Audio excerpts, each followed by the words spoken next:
কেন ঘোষণাপত্র নিয়ে প্রধান উপদেষ্টার বৈঠকে যাচ্ছে না বিএনপি? এর পিছনে আসলে মূলত কি কারণ রয়েছে? কেনই বা তারা যাচ্ছে না? আজকে ভিডিওর মাধ্যমে আমি বিস্তারিত কিছু তুলে ধরার চেষ্টা করব, তাই অবশ্যই ভিডিওটি কন্টিনিউ করবেন। বন্ধুরা, আপনারা জানেন যে ৭২-এর সংবিধানকে ছুঁড়ে ফেলে দিতে চেয়েছিল কয়েকজন উপদেষ্টার মণ্ডলীর পক্ষ থেকে এবং বৈষম্য বিরোধী ছাত্র আন্দোলনের কয়েকজন সমন্বয়কারীরা। আসলে কি ৭২-এর সংবিধানকে ছুঁড়ে ফেলে দেওয়া সম্ভব? বিএনপি কি বলছে? বিএনপির পক্ষ থেকে যেটা বলা হয়েছে যে ৭২-এর সংবিধানকে যারা মুজিববাদী সংবিধান বলছে, এটি তারা ভুল ব্যাখ্যা দিচ্ছে। কারণ মুজিববাদী এক জিনিস আর সংবিধান আর এক জিনিস। ৭২-এর সংবিধানের মধ্যে মুজিববাদী সংবিধান কোথা থেকে আসলো? ৭২-এর সংবিধান হচ্ছে ৭১-এর চেতনা। ৭১ সালে যে আমাদের মুক্তিযুদ্ধ হয়েছে, মুক্তিযোদ্ধা, বীরাঙ্গনা, বাংলার ইতিহাস, কেন এই বাংলার ইতিহাসটাকে তারা মুছে ফেলতে চায়? তাদের মূল উদ্দেশ্যটা কি?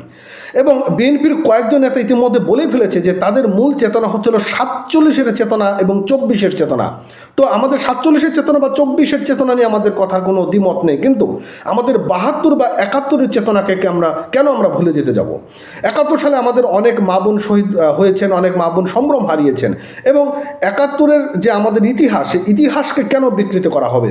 আর আপনারা জানেন যে বিএনপির মতো কিন্তু অনেক হ্যাবিয়েট মুক্তিযোদ্ধা রয়েছে, এবং বিএনপির পক্ষ থেকে যেটি বলা হয়েছে যে সংবিধান যদি ৭২-এর সংবিধান যদি ছুঁড়ে ফেলা হয়, তাহলে বিএনপির যে একটা অস্তিত্ব, সেই অস্তিত্বটা কিন্তু অনেকটা বিলীন হয়ে যাবে।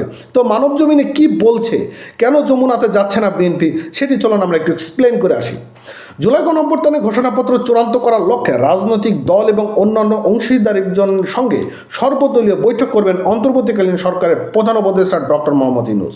বৃহস্পতিবার বিকাল ৪টায় প্রধান উপদেষ্টার সরকারি বাসভবন যমুনায় এই বৈঠক হবে, চলবে সন্ধ্যা ৭টা পর্যন্ত। তবে এই বৈঠকে অংশ নিচ্ছে না বাংলাদেশ জাতীয়তাবাদী দল বিএনপি। জানা গিয়েছে যে বিএনপির স্থায়ী কমিটির সদস্য সালাউদ্দিন আহমেদ সেখানে যাবেন।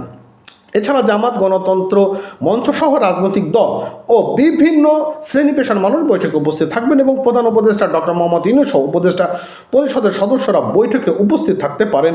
গুরুত্বপূর্ণ এই বৈঠক স্পষ্ট হতে পারে কবে ঘোষণাপত্রটি দেওয়া হবে।